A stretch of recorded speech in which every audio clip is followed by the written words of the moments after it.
Hey, what's up everyone? So today I'm talking about building your team, specifically the interviewing process. The interviewing process, in summary, is basically the doorway to get from outside my team to in my team, and it's a doorway that you really have to have a close eye on, because if you let the wrong people in, they can really wreak some havoc on your team, and at the same time, if you keep the wrong people out, you're going to lose out on a lot of potential that your team could have had. So when we're looking at interviewing, first thing that comes to mind is how well are you able to judge the people that are actually interviewing. And a lot of people really supposedly pride themselves on having a pretty good bullshit detector, and that's just not accurate.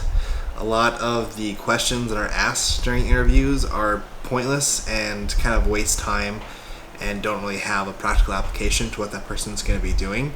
A lot of them are just very common sense, that no matter who you are, you're going to answer this the same way. So really, I just kind of want to talk in detail about what you should be doing and what you should be looking for in the interview process. And the first thing that you need to understand is that people are terrible at making judgments on other people. You might have very rarely, you might have someone who's good at it. And I know that there are people watching who are probably like, oh yeah, I'm that really very rare person. No, those people who are good at it, like, basically make a career off of it. If you do not have the abilities to make a career off of your ability to judge others, then you're not that type of person. Really, to hammer this home, there was a study, and I spent like the last 10 minutes looking for it, and it's killing me that I can't find it. So there was actually a really interesting study done on interview bias by Tricia Prickett. It looks like it was presented in 2000 from the University of Toledo. She basically took professional interviewers, people who were trained, they were qualified to ask questions and make judgments and assess people and things like that. She put one interviewer in a room with one other potential candidate and basically told them, you're going to be interviewing Jackie today for the position of CEO of this bank. Ask them interview questions that you think you would need to know the information on to make an accurate guess on if they'd be a good person for that position or not. So basically, go in there, interview them for this position, and then at the end, tell us if you would hire them for that position or not. Some interviewers took 20 minutes, 30 minutes, 40 minutes, whatever amount of time they needed to feel like they had a good grasp on what this person was able to do or not. While they were interviewing, they were actually recording the entirety of the interview.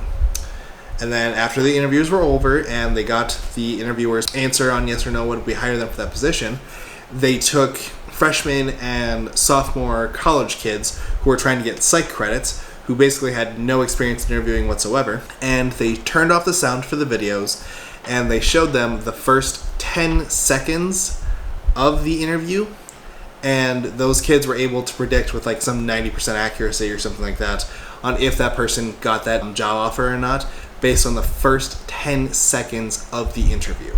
And that was just crazy, right? Essentially what it boiled down to was the interviewer made a first impression, and then they would spend the rest of the interview confirming if their first impression were wrong or not, or if it's right. So basically, you come in, you make a bad first impression, I'm like, that was a good first impression, I don't like you, I'm going to spend the next 2 hours asking you questions to reinforce my concept of not liking you for that position to make sure that I know I'm right. Or you come in, your smiles and sunshine, we get along really great in the first 15 seconds. I'm like, I really like this person. There's something about them. I'm going to spend the next 2 hours asking them questions to kind of reinforce my first initial opinion that I'm right and they're a good fit for this position. And with interview experts, they make that bias. So with you and you might have a couple years of experience, you might have some training, but you have not been... Essentially what I'm getting to is there are people who claim to be experts at interviewing, experts at judging people, and they don't have anywhere near the qualifications and experience that these other people do, and if these people can't do it, you probably can't do it either. So first thing you need to know about interviews is that your judgment is going to be bad. So when it comes to your interview, what you actually should be looking for are a couple of key things. One, have the person demonstrate that they can actually do the stuff that's going to be required for them to be successful in that position. So if you're going to be a programmer, you should have in the interview process some type of programming task so you can have them actually do the job, and then you can make judgments on how well they did it. I can't stress this enough. You need to actually see the skill in action. If you just ask, Are you comfortable with QuickBooks? How do you feel about Microsoft Office? Are you proficient in I don't know programming very well. Are you proficient in programming? Obviously, they're just going to say yes. They want the job. They're going to say yes. And that's not even necessarily saying that they're lying. Their definition of proficient could be completely different from yours. So in their version, yes, they are proficient, but in yours, they might not be. So the only way to get around this is to have a practical application. Have a task for them to do. Have a scenario for them to walk through. Let's say if you're a construction supervisor, you have 12 guys who need to be working on this project for the next 4 days, and 3 of them call out sick for 3 days. What are you going to do about that? That's a scenario question where you can actually test their processing, their critical thinking, their problem solving, their communication. You can see their thought rationale. When they give you an explanation of what they would do in detail, that's them showing you that they can manage a team. Have that practical skill demonstration. Obviously, different fields are going to have different things that they can do, but have something that the person can do that shows their competency in whatever their task is going to be consistently. And along with that, someone might have a task that they're going to have to do with their position that they're completely unfamiliar with, but they have enough general experience that they can probably figure it out. So for example, not a lot of people typically use QuickBooks unless you're in an accounting position. Your average person has heard of QuickBooks, but they haven't the slightest of how to actually do it. Now, for my one of my past positions, during my interview, they said, hey, you're going to have to track finances. Do you know QuickBooks? I don't know QuickBooks at all. I've heard of it, but I don't know how to do it. However, I use my computer and different programs and Office and things on my phone, hours every single day, day in and day out. I'm very familiar with learning how to use new apps very quickly. If I had some basic instruction on how to use it, maybe I don't even need that. Let me play around with it for a couple of hours and I can pretty much teach myself because I'm very familiar with technology that's practically used. You know what? That's good. Because especially if you're in very niche fields where you have specific programs, or even if you're in a niche field and each different agency in that field has different programs that they use, you can't really expect people to be familiar with the program that much when only 3 companies in the entire state use it. So that has generalized experience that can be used to learn a specific skill, and that's good too. That's good practical experience that helps them do the job, so look for that. Next, you're going to want to ask them questions about themselves to basically get kind of a gauge on their values. Now, obviously, there are certain questions you can't ask. You can't ask about their family. You can't ask, if they're a vet or not. You can't ask if they have a disability. I'm not talking about any of that stuff. I'm saying something general, vague. Hey, Josh, what's important to you? What are things that you really, really love? Then they'll say, well, I really love kites. You love kites. That's interesting. I've never heard someone say that before. Tell me more about it. Basically, you're probing for information on them. It doesn't necessarily matter what the topic is, but you want to get insight to what's important to them, what their values are, how they conduct themselves in certain situations, how they conduct themselves with others, and essentially you're trying to identify, do your values align with our team's values? If our team values, supporting each other, being punctual, giving our best efforts, things like that, how well can you reflect those values in these, personal stories or information that you're giving me? And if you can't get any information out of them on their personal values, then I would say that's a very risky person, because everyone knows what they like, and if they don't feel comfortable telling you about what they like, odds are there's a reason behind that. They think that they're going to be judged for it, and they might like something that's perfectly fine, but say kites, for example. If someone likes kites, they'd probably get made fun of, so maybe they don't want to share that they like kites. And that's understandable, but what that also implicates is that you might have trust issues. You don't trust other people to be able to put yourself out there. You have vulnerability issues. You don't want to express your vulnerabilities for others to come in and support you because you're scared of being judged. And those are kind of red flags on your ability to actually work with a team. If you're not willing to be open and honest, then that's going to play into your work, even though some people will swear to death that it won't. That's how you conduct yourself no matter what you're doing. It doesn't matter if it's shit in your personal life or if it's shit in your work life. That's how you're going to conduct yourself. That's how your interactions with others are going to be. And if you can't be open and honest with them, you're not going to be able to work with a team very successfully. So really, you're trying to gauge what are this person's values, and you can't gauge what a person's values are if you're the one who's constantly talking. So you want to get them on a topic or on a story or on a scenario where they are the ones who are filling in the gaps, and then you're assessing what they use to fill in those gaps. So basically, you're looking, are the values that are important to you also important to my team? Obviously, they are not going to have the dead set same values. If my team focuses on, we treat each other like family, we're punctual, we're kind, and we get our reports done on time, who in their personal life has I get my reports done on time as a personal value? Basically, look for similarities that can potentially mesh together. You're not going to know for sure until that person's actually in the position where they can try to mesh, but do your best to get a gauge of, do our values seem pretty similar to yours where they could, work together. So you assess their ability to actually perform the job. You get a semi-understandance of their values. Now you just want to ask them about shit that they like to talk about. What are your interests? Tell me something that's interesting to you, for a 5-10 minute story. Basically, again, you're trying to get them talking because you want to kind of gauge their ability / willingness to communicate with their team.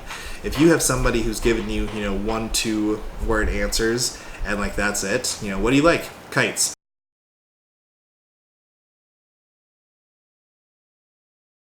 Oh, that's interesting. Yep. How long have you been doing kites for? 6 years. Any good stories? Nothing special.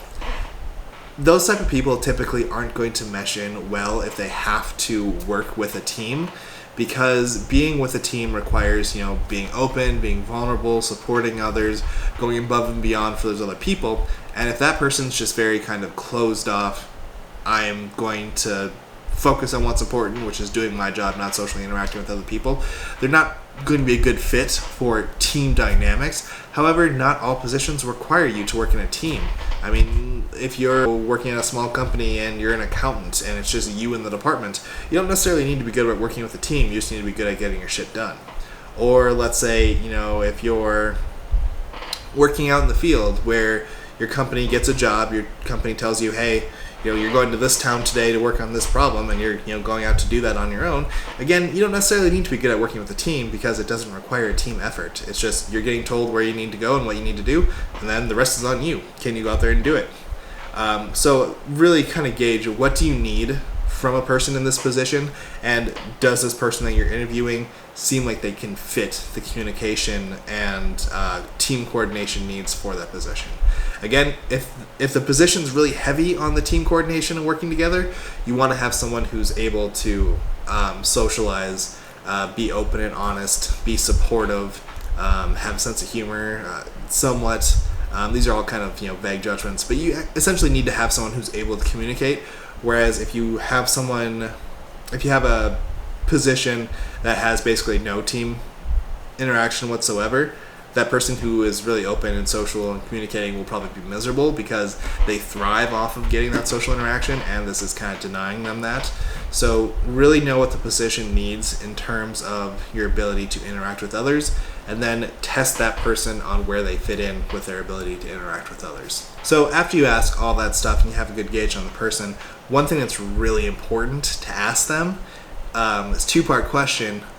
What are you going to give us if we hire you? And they're going to say, well, I'm going to come in on time. I'm going to, work hard. I'm going to be ambitious and try to climb the ladder. I'm going to support my team. I'm going to do my job, which is basically what they should be doing. So they are promising you that they are going to do their job. Great. Now, what do you expect from us? What do we need to give you to keep you happy besides a paycheck? And so this line actually comes from an interview with Simon Sinek, who's a big team researcher and presenter. Essentially, people who sign in to a job just for the paycheck are ultimately motivated just for the paycheck. And at a certain point, most people are gonna feel like, oh, well, I should be earning more. I want more of a paycheck. So they're gonna say, yep, I signed on for the paycheck. Paycheck's not good enough anymore. You need to either give me more or I'm out.